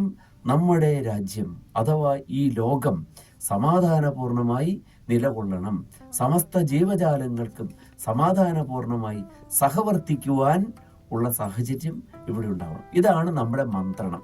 അതിനായി ഞാൻ എൻ്റെ പ്രവൃത്തി ചെയ്യുന്നു. ബ്രാഹ്മണനായ ഞാൻ എൻ്റെ പ്രവൃത്തി ചെയ്യുന്നു, ക്ഷത്രിയനായ ഞാൻ എൻ്റെ പ്രവൃത്തി ചെയ്യുന്നു, വൈശ്യനായ ഞാൻ എൻ്റെ പ്രവൃത്തി ചെയ്യുന്നു, ശൂദ്രനായ ഞാനും എൻ്റെ പ്രവൃത്തി ചെയ്യുന്നു. അപ്പൊ എൻ്റെ ഈ പ്രവൃത്തിയിലൂടെ ഈ പ്രപഞ്ചം തന്നെ സമാധാനപൂർണമായി നിലനിൽക്കട്ടെ എന്നതാകണം ഓരോരുത്തരുടെയും മന്ത്രണം. അതാണ് സമാനോ മന്ത്രഃ എന്ന് പറഞ്ഞത്. സമിതി സമാനി, നിങ്ങളുടെ സമിതികളെല്ലാം സമാനങ്ങളായിരിക്കട്ടെ, തുല്യമായ മാനത്തോട് കൂടിയതായിരിക്കട്ടെ, ഒരേ മാനമാകണം അതിന്. അതെന്തായിരിക്കണം? സമിതി എന്ന് പറഞ്ഞാൽ എന്താണ്? നമ്മുടെ കൂടിച്ചേരലുകളാണ് സമിതികൾ. എല്ലാവരും കൂടി ഇരിക്കുന്നു, മീറ്റിംഗ് കൂടിയിരിക്കുന്നു. ഈ സമിതികളെല്ലാം സമാനങ്ങളായിരിക്കണം. എങ്ങനെയാണിത് സമാനങ്ങളായിരിക്കുന്നത്? ഇതും ഇപ്രകാരം തന്നെ ഓരോരുത്തർക്കും അവൻ്റെ യജ്ഞം, ഈ ലോകയാത്ര മുന്നോട്ട് കൊണ്ടുപോകുന്നതിന് അവനവൻ്റെ യോഗദാനം, അവനവൻ്റെ സംഭാവന, അവൻ്റെ ഗുണത്തിനും കർമ്മത്തിനും അനുസൃതമായിട്ടുള്ള സംഭാവന നൽകുകയാണ് ഓരോരുത്തരും ചെയ്യുന്നത്. അപ്പോൾ അത് അഭംഗുരമായി കൊണ്ടുപോകുന്നതിനുള്ള ഉതകുന്ന വിധത്തിലുള്ളതായിരിക്കണം നമ്മുടെ സമിതികൾ, നമ്മുടെ കൂടിച്ചേരലുകൾ. നമ്മുടെ കൂടിച്ചേരലുകൾ ഒരിക്കലും മറ്റൊരു പ്രവൃത്തി, ഞാൻ ഒരു കൂടിച്ചേരലിലേക്ക് വരുമ്പോൾ എനിക്ക് സമാനമായിട്ടുള്ള പ്രവൃത്തികൾ ചെയ്യുന്നവരുമായി കൂടിച്ചേരുമ്പോൾ അതൊരിക്കലും എന്നിൽ നിന്ന് ഭിന്നമായ വിധത്തിൽ പ്രവർത്തിക്കുന്നവന്റെ പ്രവൃത്തിയെ തടസ്സപ്പെടുത്തുന്ന വിധത്തിലാകരുത്, അതിനും സഹായകമാകുന്ന വിധത്തിൽ ആയിരിക്കണം. അപ്പോൾ എൻ്റെ സമിതിയും എന്തായിരിക്കണം? സമാനമായിരിക്കണം. സമാനോ മന്ത്ര സമിതി സമാനി സമാനം മനഃ, നിങ്ങളുടെ എല്ലാവരുടെയും മനസ്സുകൾ സമാനങ്ങളായിരിക്കട്ടെ. മനസ്സുകൾ എന്താണ്? നമ്മുടെ പരിചിന്തനം, ചിന്തിക്കുന്ന ആ ഫാക്കൽറ്റിയാണ് മനം എന്ന് പറയുന്നത്. മനസ്സ്, നമ്മുടെ എല്ലാവരുടെയും മനസ്സിലിരിപ്പുകൾ സമാനങ്ങളായിരിക്കണം. അപ്പം എല്ലാവരും നിസ്വാർത്ഥമായിട്ടുള്ള പ്രവൃത്തികളിലൂടെ ഒരു ലോകയാത്രയെ എന്ത് ചെയ്യാണ്? അതിനെ സുഗമമാക്കി തീർക്കുകയാണ് ചെയ്യുന്നത്. ഈ ലോകത്തിന്റെ യാത്രയെ ഒരു രഥത്തിന്റെ സഞ്ചാരമായിട്ടാണ് വേദങ്ങൾ കാണുന്നത്. അപ്പൊ ആ രഥത്തിൽ എന്ത് വേണം? ആ രഥത്തെ മുന്നോട്ട് നയിക്കുവാൻ എല്ലാവരും അവനവന്റെ കൃത്യങ്ങൾ ശരിയായി നിർവഹിക്കുകയാണ് വേണ്ടത്. നമുക്കറിയാമല്ലോ, ഒരു വാഹനം മുന്നോട്ട് പോകണമെങ്കിൽ എന്ത് വേണം? ഒരു യാത്രാവാഹനം മുന്നോട്ട് പോകണമെങ്കിൽ എന്തായിരിക്കണം? അതിനെ കൊണ്ടുപോകുന്ന, അതിനെ ചലിപ്പിക്കുന്ന ആ സാരഥിക്ക് എന്തായിരിക്കണം? ആപത്തുകളൊന്നും കൂടാതെ, ഈ വണ്ടിയിലുള്ള ഒരാൾക്കും ഒരാപത്തും കൂടാതെ അവരെ കൃത്യസമയത്ത് എത്തേണ്ട ലക്ഷ്യസ്ഥാനങ്ങളിൽ എത്തിക്കണം എന്നുള്ളതായ ഒരു ലക്ഷ്യം ആ വാഹനം ചലിപ്പിക്കുന്ന ആൾക്കുണ്ടാകണം. അതിലെ ആളുകളിൽ നിന്ന് ബാക്കി യാത്രയെ സുഗമമാക്കുന്നതിന് വേണ്ട കാര്യങ്ങൾ നടത്തുന്ന മറ്റൊരാൾ അതിലുണ്ടാകും, അതിനെ നടത്തുന്നയാൾ, അല്ലേ? അയാളും എന്തായിരിക്കണം, അയാളുടെ ലക്ഷ്യം അതായിരിക്കണം. എവിടെയും വിഘ്നങ്ങളൊന്നും കൂടാതെ താമസമൊന്നും വരാതെ വാഹനത്തെ ശരിയായിട്ട് കൊണ്ടുപോകും. അതുപോലെ തന്നെയാണ് അതിൽ യാത്ര ചെയ്യുന്ന ആളുകളും. ആർക്കും ശല്യമുണ്ടാകാതെ എല്ലാവരും ഒരു സമാധാനപൂർണ്ണമായി യാത്ര ചെയ്യാൻ കഴിയണം. ഈ വിചാരം എല്ലാവർക്കും ഉണ്ടാവണം. അതാണ് എല്ലാവരുടെയും മനസ്സിലിരിപ്പുകൾ എന്ന് പറയുന്നത്. സമാനം മനഃ ചിത്തമേഷാം, അതുപോലെ ചിത്തം, ചിന്തനങ്ങൾ. അപ്പോൾ വിചാരങ്ങളും ചിന്തനങ്ങളും നിശ്ചയങ്ങളും എല്ലാം ഒന്നായിരിക്കണം, ഒന്നിനൊന്ന് വിരോധം വരാത്ത വിധത്തിൽ. സമാനം മന്ത്രം അഭിമന്ത്രയേവ, സമാനമായ മന്ത്രമാണ് നിങ്ങളുടെ മന്ത്രണത്തിന്, സമാനമായ മന്ത്രണമാണ് എൻ്റേതും. അപ്പൊ മന്ത്രണങ്ങളും എന്തായിരിക്കണം? പറച്ചിലുകൾ. നമ്മൾ മന്ത്രണം എന്ന് പറഞ്ഞാൽ എന്താണ്? മനനം ചെയ്യുന്നവനെ ത്രാണം ചെയ്യുന്നതാണ് മന്ത്രം എന്ന് പറയുന്നത്. അപ്പോൾ നാം നിരന്തരമായി മനനം ചെയ്യുന്നത് എന്തായിരിക്കണം? അത് സമാനമായിരിക്കണം, ഒന്നിനൊന്ന് വിരോധമാകാൻ പാടില്ലാത്ത വിധത്തിലായിരിക്കണം എന്നാണ് ഈ പറയുന്നതിൻ്റെ അർത്ഥം. സമാനേനവോ ഹവിഷാജുഹോമി, സമാനമായ ഹവിസ് കൊണ്ട് ഞാനും ഹവനം ചെയ്യുന്നു. ജുഹോമി എന്ന് പറഞ്ഞാൽ ഹവനം ചെയ്യുന്നു എന്നർത്ഥം. സമാനമായ ഹവിസ് കൊണ്ട് ഞാനും ഹവനം ചെയ്യുന്നു. എത്ര അർത്ഥവത്താണ്!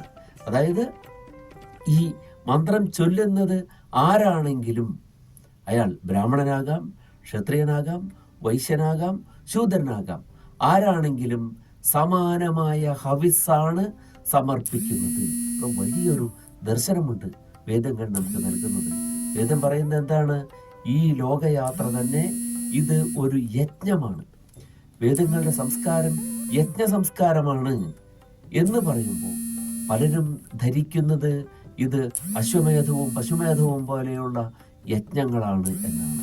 എന്നാൽ അതല്ല. ഇതിനെ ഒരു ഒരു ഒരു ഭാവതലത്തിലാണ് ഇത് പറയുന്നത്, പ്രതീകാത്മകമായ ഒരു തലത്തിലാണ് ഇത് പറയുന്നത്. ഈ ലോകത്തിൽ ആരെല്ലാം ജീവിക്കുന്നുവോ അവരെല്ലാം ഈ ലോകത്തിൻ്റെ സുഗമമായ ഗമനം ആകുന്ന, മുന്നോട്ടുള്ള ഗമനമാകുന്ന യജ്ഞത്തിൽ താങ്കളുടെ ഹവിസ്സുകൾ അർപ്പിക്കുകയാണ്. എന്താണ് ഓരോരുത്തരുടെയും ഹവിസ്?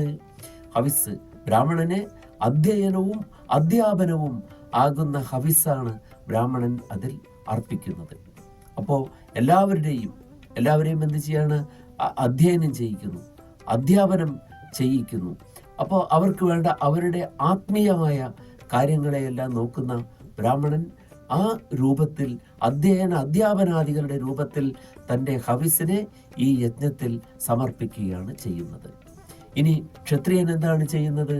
തൻ്റെ പ്രാണനെ പോലും അവഗണിച്ചുകൊണ്ട്, അത്യന്തം വിപരീതങ്ങളായ കാലാവസ്ഥകളെ തരണം ചെയ്തുകൊണ്ട്, അതിനെ അതിജീവിച്ചുകൊണ്ട്, സ്വന്തം പ്രാണനെ പോലും തൃണവത്ഗണിച്ചുകൊണ്ടാണ് തൻ്റെ കുടുംബത്തെയൊക്കെ ദൂരദേശങ്ങളിലൊക്കെ വിട്ട് അവരെന്ത് ചെയ്യാണ്?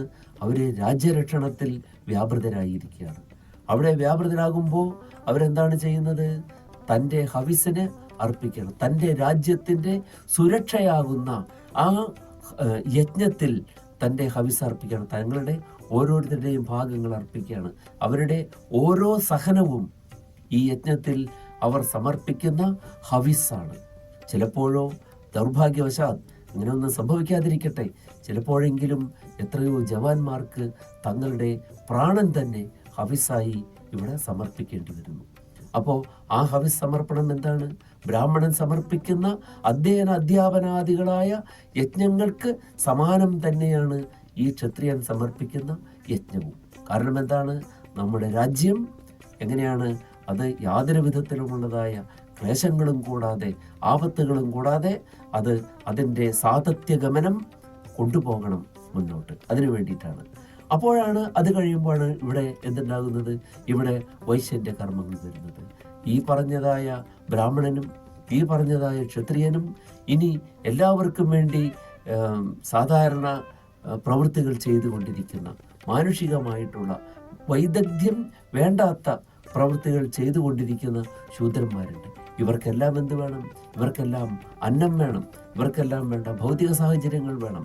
അതിനുവേണ്ടി തൻ്റെ സുഖങ്ങളെ മുഴുവൻ പരിത്യജിച്ചുകൊണ്ട്, തൃണവത്ഗണിച്ചുകൊണ്ട് യജ്ഞം ചെയ്യുന്നവനാണ് വൈശ്യൻ. എന്ത് യജ്ഞമാണ് ചെയ്യുന്നത്? കൃഷിയിലൂടെ അന്നം ഉത്പാദിപ്പിക്കുന്നു. അതുപോലെ തന്നെ കച്ചവടം ചെയ്തുകൊണ്ട് അന്നത്തിൻ്റെ വിതരണം സുസാധ്യമാക്കി തീർക്കുന്നു. അങ്ങനെ എന്ത് ചെയ്യുന്നു? അപ്പോൾ അവരൊക്കെ നൽകുന്ന ഒരു സന്ദേശമുണ്ട്, ഓരോരുത്തരെയും സമാധാനിപ്പിക്കുന്നുണ്ട്. എന്താണത്? ബ്രാഹ്മണനെ സമാധാനിപ്പിക്കുന്നു. അങ്ങയുടെ യജ്ഞം അനുഷ്ഠിച്ചു കൊള്ളുക, അങ്ങയ്ക്ക് വേണ്ടി അന്നം ഞാൻ ഉത്പാദിപ്പിക്കുന്നുണ്ട്. ക്ഷത്രിയനോട് എന്താണ് പറയുന്നത്? അങ്ങ് രാജ്യരക്ഷ ചെയ്തു കൊള്ളുക, അങ്ങ് അതിനിടയ്ക്ക് അന്നം ഉത്പാദിപ്പിക്കാൻ പോകണ്ട, അങ്ങ് രാജ്യരക്ഷയിൽ ഏകാഗ്രചിത്തനായിരിക്കുക, അങ്ങേക്കും അങ്ങയുടെ കുടുംബത്തിനും വേണ്ടി ഞാൻ അന്നം ഉത്പാദിപ്പിക്കുന്നുണ്ട്. അതുപോലെ തന്നെ ശൂദ്രനോട് പറയുന്നു, അങ്ങ് എല്ലാവർക്കും വേണ്ടതായ സാഹചര്യങ്ങൾ ഒരുക്കി കൊടുക്കുക, അങ്ങേക്കും അങ്ങയുടെ കുടുംബത്തിനും വേണ്ട അന്നം ഞാൻ ഉത്പാദിപ്പിക്കുന്നുണ്ട്. ഓരോരുത്തരുടെയും യജ്ഞത്തിൽ അവർ നൽകുന്ന സന്ദേശം അതാണ്. ക്ഷത്രിയനും സമാനമായ സന്ദേശം നൽകുന്നു അല്ലേ? ബ്രാഹ്മണനോട് പറയുന്നു, അങ്ങയുടെ കർത്തവ്യം അനുഷ്ഠിച്ചു കൊള്ളുക, അങ്ങയുടെ രാജ്യത്തെ ഞാൻ രക്ഷിക്കുന്നു, അങ്ങയുടെ സമ്പത്തിനെ ഞാൻ സംരക്ഷിക്കും. വൈശ്യനോടും ശൂദ്രനോടും അത് തന്നെയാണ് പറയുന്നത്. അതുപോലെ തന്നെയാണ് ശൂദ്രനും. നിങ്ങളുടെ കർമ്മങ്ങളിൽ വ്യാപൃതരാവുക, നിങ്ങൾക്ക് എന്താണ് എത്തിച്ചു തരേണ്ടത്, നിങ്ങൾക്ക് ഏത് വിധത്തിലുള്ള പ്രവൃത്തികളാണ് നിങ്ങളുടെ ഇനി മുടങ്ങിക്കിടക്കുന്നത്, അതെല്ലാം ഞാൻ ചെയ്തു തരുന്നതാണ് നിങ്ങൾക്ക്. അപ്പോൾ ഓരോരുത്തരും നോക്കുക, എല്ലാവരും ചെയ്യുന്നത് എന്താണ്? ഒരൊറ്റ പ്രവൃത്തിക്ക്, ഒരൊറ്റ യജ്ഞം പൂർണ്ണമാകുന്നതിന് അവനവൻ എന്തെല്ലാം അനുഷ്ഠിക്കണമോ അതെല്ലാമാണ് ഓരോരുത്തരും അനുഷ്ഠിക്കുന്നത്. ഇതെല്ലാ പ്രവൃത്തി മണ്ഡലങ്ങളിലും നമുക്ക് കാണാവുന്നതാണ്. എല്ലായിടത്തും ഓരോ സ്ഥലങ്ങളിലും ഓരോ വ്യക്തിയും അവനവൻ്റെ ഗുണത്തിനനുസൃതമായി എന്ത് ചെയ്യുന്നു? അവനവൻ്റെ കർമ്മങ്ങൾ, അവനവൻ്റെ കർമ്മത്തിന്, അവനവൻ്റെ ശക്തിക്ക്, അവനവൻ്റെ അറിവിന് അനുസൃതമായ കർമ്മങ്ങളാണ് ഓരോരുത്തരും അനുഷ്ഠിക്കുന്നത്.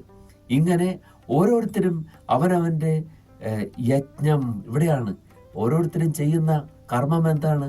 അവനവൻ്റെ ഹവിസിനെ ഒരു വലിയ യജ്ഞത്തിലേക്ക് സമർപ്പിക്കുകയാണ്. അപ്പോൾ ഈ ലോകം തന്നെ ഒരു വലിയ യജ്ഞകുണ്ഡമാണ്.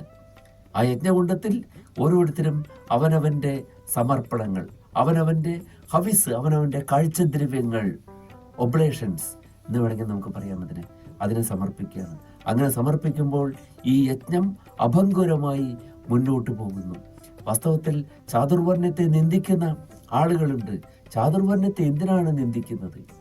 എല്ലാവർക്കും എല്ലാ പ്രവൃത്തിയും ചെയ്യാൻ പറ്റില്ല. വർണ്ണം എന്നതിനെ നമ്മൾ പലപ്പോഴും ജാതി എന്ന് തെറ്റിദ്ധരിക്കുന്നു. വർണ്ണം ജാതിയല്ല, വർണ്ണം തൊഴിൽ വിഭജനമാണ്. ശരിക്കും ഓരോരുത്തരും തൊഴിലിനെ വിഭജിക്കുന്നതാണ് വർണ്ണം.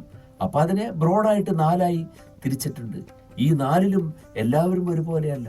ഓരോരുത്തരും ചെയ്യുന്ന പ്രവൃത്തികളിൽ ചെറിയ ചെറിയ ഭേദങ്ങളുണ്ട്, ഈഷദ്ഭേദങ്ങളുണ്ട്. നമ്മുടെ രാജ്യത്തിന്റെ തന്നെ കാര്യം നോക്കുക, എല്ലാ ക്ലാസ് 1 ഓഫീസർമാരും ഒരേ പ്രവൃത്തിയാണോ ചെയ്യുന്നത്? അല്ല, അവർ അത് വിഭിന്ന മേഖലകളിലാണ്. എങ്കിലും ക്ലാസ് 1 ആണവർ. ഇതാണ് നമ്മൾ പറയുന്ന ബ്രാഹ്മണന്റെ വിഭാഗം എന്ന് പറയുന്നത്. ക്ലാസ് 2 ജീവനക്കാരുണ്ട്, അവരെല്ലാവരും ഒരു പ്രവൃത്തിയാണോ? അല്ല, അതിൽ തന്നെ ധാരാളം അവാന്തര വിഭാഗങ്ങളുണ്ട്. ആ അവാന്തര വിഭാഗങ്ങൾ എല്ലാവരും ചെയ്യുന്നവരെന്താണ്? അവരെല്ലാവരും ക്ഷത്രിയന്റെ പ്രവൃത്തിയാണ്, ക്ലാസ് 2വിന്റെ പ്രവൃത്തിയാണ് അവരെല്ലാവരും ചെയ്യുന്നത് അല്ലേ? നമുക്ക് തന്നെ ഇല്ലേ നമ്മുടെ പട്ടാളം, അല്ലെങ്കിൽ നമ്മുടെ ആ ഫോഴ്സ്, ഇന്ത്യൻ ഫോഴ്സ്, അതിനെ നമ്മൾ എന്താണ് നാവികസേനയായിട്ടും കരസേനയായിട്ടും വായുസേനയായിട്ടും ഒക്കെ നമ്മളതിനെ വിഭജിച്ചിട്ടുണ്ട്. ഈ വിധത്തിലുള്ള വിഭജനമാണ്. എല്ലാവർക്കും ഒരേ തരത്തിലുള്ള പ്രാവീണ്യമല്ല, ഒരേ വിധത്തിലുള്ള കഴിവുകളല്ല, വിഭിന്നങ്ങളായ കഴിവുകളാണ്. അതാണ് വരിക്കുകയാണ്, വരിക്കപ്പെടുന്നതാണ് വർണ്ണം. അപ്പോൾ ഒരു ക്ഷത്രിയനോട് എന്താണ് ബ്രാഹ്മണന്റെ പ്രവൃത്തി ചെയ്യാൻ പറ്റിക്കൊള്ളുന്നില്ല. അദ്ദേഹത്തോട് ശൂദ്രന്റെയോ വൈശ്യന്റെയോ പ്രവൃത്തി ചെയ്യാൻ പറഞ്ഞാൽ സ്തുത്യർഹമായ വിധത്തിൽ അത് ചെയ്യാൻ അദ്ദേഹത്തിന് കഴിഞ്ഞുകൊള്ളണമെന്നില്ല. അവിടെയാണ് ഓരോരുത്തരുടെയും ഗുണങ്ങൾ. ചാതുർവർണ്ണ്യം മയാ സൃഷ്ടം ഗുണകർമ്മ വിഭാഗശഃ എന്ന് ഭഗവാൻ പറഞ്ഞപ്പോൾ ഭഗവാൻ വലിയ വർഗീയവാദിയാണ് എന്ന് ചിത്രീകരിച്ച് നടക്കുന്ന ആളുകൾ ഇന്ന് ധാരാളം ഉണ്ട്. വാസ്തവത്തിൽ എന്താണ്? ഗുണങ്ങൾക്കും കർമ്മങ്ങൾക്കും അനുസരിച്ച് നമ്മൾ അങ്ങനെയല്ലേ ജോലിയിലേക്ക് ആളുകളെ റിക്രൂട്ട് ചെയ്യുന്നത്? എല്ലാ ജോലിക്കും എല്ലാവരെയും എടുക്കുകയാണോ? അല്ല. എത്രയോ ജോലികളിൽ എത്രയോ ആളുകൾ തള്ളപ്പെടുന്നു അല്ലേ? പല ജോലികൾക്കും നമ്മൾ അപേക്ഷ കൊടുത്തിട്ട് നമ്മൾ സ്വീകരിക്കപ്പെടാതെ പോകുന്നില്ലേ? ആ ജോലി ചെയ്യാൻ വേണ്ടതായ പ്രാവീണ്യം നമുക്കില്ല. നമ്മളവിടെ തള്ളപ്പെടുന്നു. ആ പ്രാവീണ്യം ഉള്ള ആളുകളിൽ തന്നെ ആർക്കാണ് കൂടുതലുള്ളത് എന്ന് കൂടുതൽ കുറവുകളിൽ നോക്കിയിട്ടാണ് നമ്മുടെ നിയമനങ്ങളെല്ലാം നടക്കുന്നത്. അപ്പോൾ എല്ലായിടത്തും ഇതിനെ വർണ്ണം എന്ന് പറഞ്ഞു എന്നൊരു അപരാധം മാത്രമേ നമ്മുടെ സംസ്കാരത്തിൽ വന്നതായിട്ട് കാണുന്നുള്ളൂ. അല്ലാതെ തൊഴിൽ വിഭജനം എവിടെയും ഇല്ലാത്തതല്ല. ഒരു രാജ്യത്തിനും അപ്രകാരം ഒരു വിഭജനം ഇല്ലാതെ മുന്നോട്ട് പോകുവാൻ സാധ്യമല്ല. പക്ഷെ അവരെല്ലാം അറിയേണ്ടത് എന്താണ്? എല്ലാവരും ചെയ്യുന്നത് ഒരേ പ്രവൃത്തിയാണ്. ഒരേ രാജ്യത്തിൻ്റെ മുന്നോട്ടുള്ള സാതത്യഗമനം നന്നാക്കി തീർക്കുന്നതിനെ, അഭംഗുരമാക്കി തീർക്കുന്നതിന് അവനവൻ്റെ പ്രയത്നമാകുന്ന ഹവിസിനെ സമർപ്പിക്കുകയാണ് ഓരോരുത്തരും ചെയ്യുന്നത്. ഇതാണ് മഹത്വപൂർണമായിട്ടുള്ള ഒരു ദർശനം. തൊഴിൽ വിഭജനത്തെക്കുറിച്ചുള്ളതായ ദർശനമാണ് ഇതിൽ പറയുന്നത്. അപ്പോൾ വിഭിന്നങ്ങളായ തൊഴിലുകളിൽ ഏർപ്പെട്ടിരിക്കുന്ന നിങ്ങൾ പരസ്പരം വിദ്വേഷം കൂടാതെ ഏകമതികളായി ജീവിക്കണം എന്നുള്ള മഹത്തായ സന്ദേശത്തെയാണ് ഈ മന്ത്രത്തിലൂടെ ഋഗ്വേദം നമുക്ക് തരുന്നത്. അതുകൊണ്ട് ഈ മന്ത്രം എപ്പോഴും നിങ്ങളുടെ മനസ്സുകളിൽ ഉണ്ടായിരിക്കട്ടെ.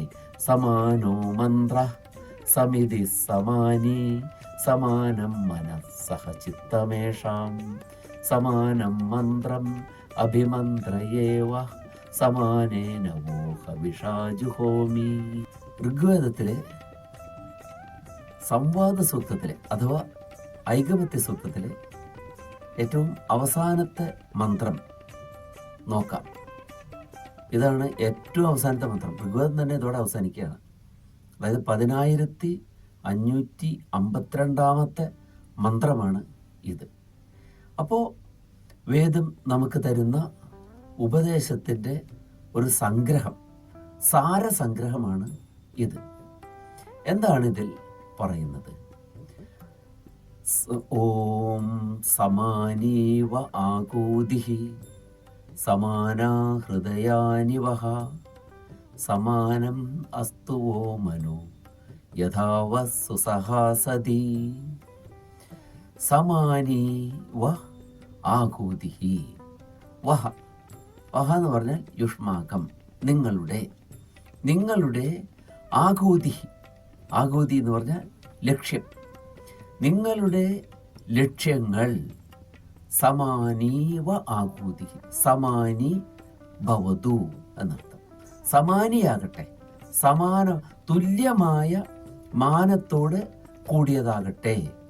എല്ലാ ലക്ഷ്യങ്ങളും, നിങ്ങളുടെ എല്ലാവരുടെയും ലക്ഷ്യങ്ങൾ ഒന്നായിരിക്കണം. ഓരോരുത്തർക്കും ഒരു ലക്ഷ്യത്തിനു വേണ്ടി പ്രവർത്തിക്കുന്ന ആളുകൾക്ക് എപ്പോഴും എന്തുണ്ടാവണം? ഒറ്റ ലക്ഷ്യമായിരിക്കണം. ഒരു സംഗതിയെ വിജയിപ്പിക്കുക, അതായിരിക്കണം അല്ലേ?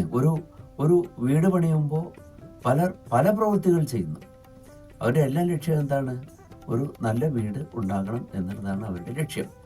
അതുപോലെ സമാനി വഹ ആകൂതിഹി.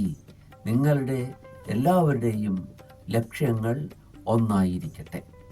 സമാന ഹൃദയാനിവഹ. നിങ്ങളുടെ ഹൃദയങ്ങൾ സമാനങ്ങളായിരിക്കട്ടെ. ഹൃദയങ്ങൾ എന്ന് പറഞ്ഞാൽ ഹൃദ്ഗതങ്ങൾ തന്നെയാണ്. അപ്പൊ ഹൃദ്ഗതം ലക്ഷ്യം ഒന്നായിരിക്കട്ടെ എന്ന് പറഞ്ഞിട്ട് പിന്നെ ഹൃദ്ഗതങ്ങൾ ഒന്നായിരിക്കട്ടെ എന്ന് പറയേണ്ട കാര്യമുണ്ടോ? കാരണം ലക്ഷ്യം തന്നെ ആയിരിക്കുമല്ലോ മനസ്സിലുള്ളത്. എങ്കിലും ഈ ഹൃദ്ഗതം, എന്ന് പറയുമ്പോൾ അത് അല്പം കൂടെ വ്യത്യസ്തമായിട്ടുള്ള ഒരു പ്രവൃത്തി ചെയ്യുന്നതാണ്. ഹൃദയത്തിന് എപ്പോഴും ഒരു വികാരപരതയുണ്ട്. നമ്മൾ കാവ്യത്തിലൊക്കെ പറയില്ലേ, സഹൃദയൻ. എന്താണ് സഹൃദയൻ? കവിയുടെ ഹൃദയത്തിന് സമാനമായ ഹൃദയത്തോട് കൂടിയവൻ. കവി ഒരു വർണ്ണന നടത്തുമ്പോൾ അദ്ദേഹം ഏത് വിധത്തിലുള്ള ഭാവങ്ങളാണ് ആവിഷ്കരിക്കുന്നത്, അഥവാ ഏത് പ്രകാരത്തിലുള്ള ഭാവങ്ങൾക്ക് അദ്ദേഹത്തിൻ്റെ മനസ്സ് പാത്രമായിട്ടുണ്ട്, ആ ഭാവങ്ങൾ അതേപടി ഉൾക്കൊള്ളാൻ കഴിയുന്നവരെയാണ് സഹൃദയന്മാരെന്ന് പറയുന്നത്. കവിക്ക് സമാനമായ ഹൃദയത്തോട് കൂടിയവർ. അപ്പൊ ആ ഹൃദയത്തിന് എന്തുണ്ട്? അതിനൊരു വികാരപരതയുണ്ട് അല്ലേ? കാവ്യം ആസ്വദിക്കുമ്പോൾ ശാസ്ത്രം പോലെയല്ല കാവ്യത്തിൻ്റെ ആസ്വാദനം. അതിനൊരു വികാരം, അതിനുണ്ട്, വികാരപരതയുണ്ട്. കാരണം ഭാവങ്ങളെയാണത് ഹൃദയത്തിൽ ആവിഷ്കരിപ്പിക്കുന്നത്.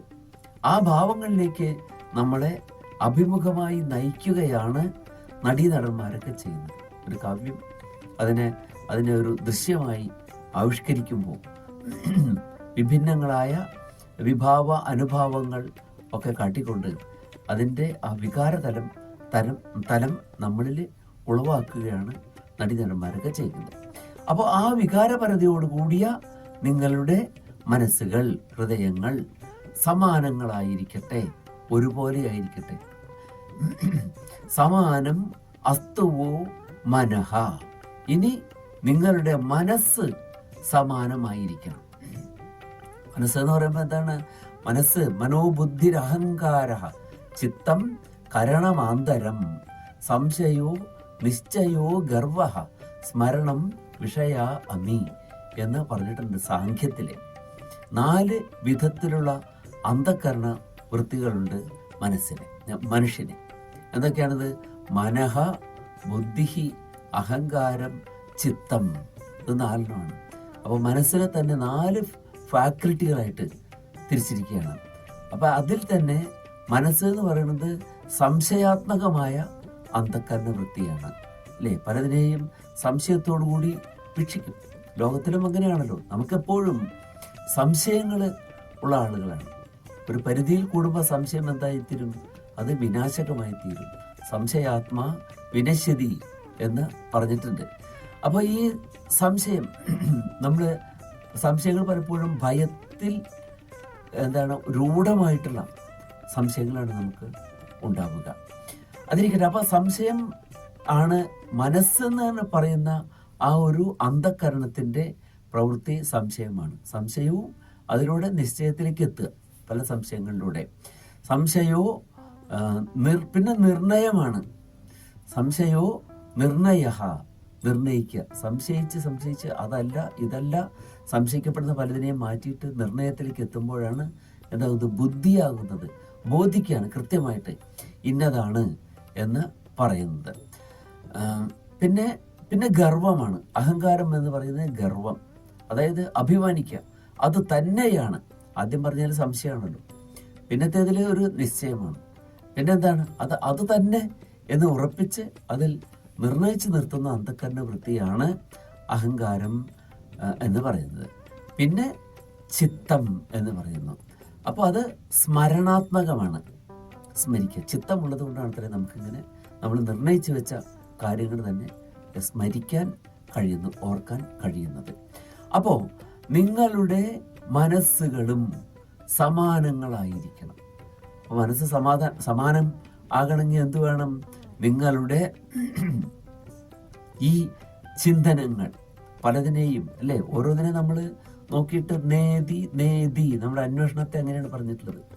നമ്മൾ പരമമായ സത്യത്തെ അന്വേഷിക്കുമ്പോൾ ന ഇതി അതാണ് നേതി ഇതല്ല എന്ന് കണ്ടിട്ട് നമ്മൾ ഓരോന്നിനെയും ശാശ്വതമായിട്ടുള്ള സത്യം എന്താണെന്ന് അന്വേഷിച്ച് നടക്കുന്ന ഒരാൾ പലതിനെയും കണ്ടിട്ട് എന്ത് ചെയ്യും? ഇതല്ല എന്ന് പറഞ്ഞ് മാറ്റി ശരിക്കുള്ള നിർണയം ചെയ്യും എന്നാണ്, അല്ലേ? നമുക്ക് ആകർഷണമുള്ളതൊക്കെ നമ്മൾ ഇതാണ് ശാശ്വതമായിട്ടുള്ളത്, നിത്യമായിട്ടുള്ള ഇതാണ് എന്ന് തോന്നിപ്പോകും എന്നാണ്. അപ്പം അതിൽ നിന്ന് മാറുന്നു. അപ്പം നമ്മുടെ ഇപ്രകാരമുള്ളതായ നമ്മുടെ ആ സങ്കല്പനങ്ങളും വികല്പനങ്ങളും എല്ലാം മാറി നമ്മൾ നിർണയങ്ങളിലേക്ക് എത്തുമ്പോൾ ഇതെല്ലാം എന്തായിരിക്കണം? സമാനം അസ്തുവോ മനഃ. എങ്ങനെ സമാനമായിരിക്കണം? കാരണം മനുഷ്യരെ പല വിധത്തിലുള്ള ചിന്താ പദ്ധതികളോട് കൂടിയവരാണ്, പല വിധങ്ങളായ ലക്ഷ്യങ്ങളോട് കൂടിയവരാണ്. അപ്പോൾ പല വിധത്തിലുള്ള ലക്ഷ്യങ്ങൾ ഉണ്ടാകുമ്പോൾ നമ്മളെപ്പോഴും പറയുന്നത് ഇൻഡിവിജ്വൽ ഡിഫറൻസ് ഉണ്ട്. എല്ലാവരും ഒരുപോലെയല്ല ചിന്തിക്കുക. പ്രവൃത്തി മാർഗവും ഒരുപോലെയല്ല. എന്നാൽ ഇത് ഒരുപോലെയാകണം. അതെങ്ങനെയാകണം? യഥാ വഹ സു സഹ ആസതി. എങ്ങനെയായാൽ, യഥാ ഏത് പ്രകാരത്തിലായാൽ നിങ്ങൾ സു സഹ ആസതി. സു എന്ന് പറഞ്ഞാൽ എന്താണ്? നന്നായിട്ട്. സഹ എന്ന് പറഞ്ഞാൽ കൂടെ. നമ്മൾ പറയാറില്ലേ സഹവാസി, സഹപാഠി എന്നൊക്കെ നമ്മൾ പറയാറുണ്ട്. സഹയാത്രികൻ എന്നൊക്കെ നമ്മൾ പറയും. ഒന്നിച്ച് പ്രവൃത്തി ചെയ്യുന്ന ആളുകൾ, അവരിലാണ് നമ്മളെപ്പോഴും സഹ എന്ന് പറയാം, സഹപ്രവർത്തകർ എന്നൊക്കെ പറയുന്നത്. അപ്പോൾ എങ്ങനെ നിങ്ങളുടെ മനസ്സും ബുദ്ധിയും അഹങ്കാരവും ചിത്തവും എല്ലാം ഒന്നായിരിക്കണം. സമാധാനം പറയാണ്, യഥാ വഹ സു സഹ ആസതി. സുഷ്ടു നന്നായിട്ട് എന്നർത്ഥം, സഹ ഒന്നിച്ച്, ആസതി എന്ന് പറഞ്ഞാൽ ഇരിക്കുന്നു. അപ്പൊ എല്ലാവരും ഈ ഭൂമിയിലുള്ള സമസ്ത ചരാചരങ്ങളും സമാധാനപൂർണമായി സന്തോഷത്തോടെ സഹവസിക്കുവാൻ തക്കവണ്ണം നിങ്ങളുടെ എല്ലാവരുടെയും മനസ്സുകളും ഹൃദയങ്ങളും ചിത്തവും എല്ലാം ഓരോ അന്ധകരണ വൃത്തിയെയും അവിടെ അർത്ഥമാക്കുന്നുണ്ട്. നിങ്ങളുടെ ചേഷ്ടകളും നിങ്ങളുടെ പ്രവൃത്തികളും എല്ലാം എന്തായിരിക്കണം? ഒന്നായിരിക്കണം. എല്ലാവർക്കും സമാധാനപൂർണമായി സഹവർത്തിക്കുവാൻ കഴിയുമാറാകണം. ഈ സന്ദേശം ആണ് ഏറ്റവും അവസാനമായിട്ട് ഋഗ്വേദം നമുക്ക് നൽകുന്നത്. അപ്പോൾ ഋഗ്വേദം എത്രമാത്രം സമൂഹത്തിൻ്റെ പുരോഗതിയിലും സുസ്ഥിരമായിട്ടുള്ള അതിൻ്റെ നിലനിൽപ്പിലും തത്പരമാണ് എന്നത് നമുക്ക് മനസ്സിലാക്കാൻ കഴിയും ഈ തത്വം. അപ്പോൾ ബാക്കി എന്തും വേദത്തിൻ്റെ ദർശനത്തിൻ്റെ അടിസ്ഥാനത്തിൽ നാം എന്തെല്ലാം നടത്തിയിട്ടുണ്ടോ, ഏതെല്ലാം തരത്തിലുള്ള വിഭജനങ്ങൾ നടത്തിയിട്ടുണ്ടോ, കക്ഷ്യാ വിഭജനമൊക്കെ നമ്മൾ ചിലപ്പോൾ നടത്തിയിരുന്നു. കക്ഷ്യാന്ന് പറഞ്ഞാൽ ക്ലാസ് വിഭജനം, ഇതൊക്കെ നടത്തിയാലും ഇതിൻ്റെ എല്ലാറ്റിൻ്റെയും ലക്ഷ്യം എല്ലാവരും സമാധാനപൂർണമായി സഹവർത്തിക്കണം എന്നുള്ളതാണ്. അപ്പം അതുകൊണ്ട് ഈ മന്ത്രം ഋഗ്വേദത്തിൻ്റെ ഏറ്റവും അവസാനത്തെ മന്ത്രം, ഇനി വേദം മുഴുവനായിട്ട് പഠിച്ചിട്ടില്ലെങ്കിൽ തന്നെ ആ വേദത്തിൻ്റെ ഏറ്റവും ഒടുവിലത്തെ മന്ത്രമെങ്കിലും, അപ്പോൾ ഒടുവിലെന്ന് പറയുമ്പോൾ അത് അന്തമാണ്. അന്തം എന്ന് പറഞ്ഞാൽ എന്താ അർത്ഥം? അന്തം എന്നുള്ള പദത്തിൻ്റെ അർത്ഥം എൻ്റെ എന്ന് പറഞ്ഞാൽ അതിൻ്റെ അർത്ഥം ലക്ഷ്യമെന്നാണ്. എൻഡ്സ് ഓഫ് ലൈഫ് എന്ന് നമ്മൾ പറയാറില്ലേ? ജീവിതത്തിൻ്റെ ലക്ഷ്യങ്ങളെയാണ് എൻഡ്സ് ഓഫ് ലൈഫ് എന്ന് നമ്മൾ പറയുന്നത്. ധർമാർത്ഥ കാമമോക്ഷങ്ങളൊക്കെ നമ്മളിവിടെ പറയാറുണ്ട്. അപ്പോൾ അപ്രകാരം എല്ലാവരും സമാധാനപൂർണ്ണമായി, അതിൽ ആരും ഹേയമല്ല, എല്ലാവരും ഒരേപോലെ മഹത്വമാർന്നവരാണ്. അപ്പോൾ എല്ലാവരുടെയും നിലനിൽപ്പ്, സമാധാനപൂർണമായ സഹവർത്തിത്വം സാധ്യമാകുമാറ്, സാധ്യമാകുമാറ്, നന്നായി സാധ്യമാകുമാറ് നിങ്ങളുടെ ഹൃദയങ്ങളും ലക്ഷ്യങ്ങളും വാക്കുകളും എല്ലാം ഒന്നായിരിക്കട്ടെ എന്ന ആശംസയോടുകൂടിയാണ് ഋഗ്വേദം പരിസമാപ്തിയിൽ എത്തുന്നത്. നമസ്കാരം.